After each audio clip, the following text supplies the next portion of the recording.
Hundreds of volunteers from the American Cancer Society's Cancer Action Network are on Capitol Hill today to let their voices be heard. Their goal, to speak with every member of the Senate to share the issues most important to the people battling cancer.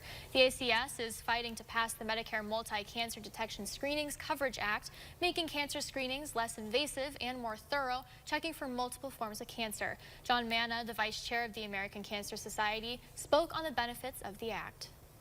People will be able to know at an early stage, hopefully, if they have cancer. And the outcomes for cancer treatments for most cancers are much, much better the earlier you detect it.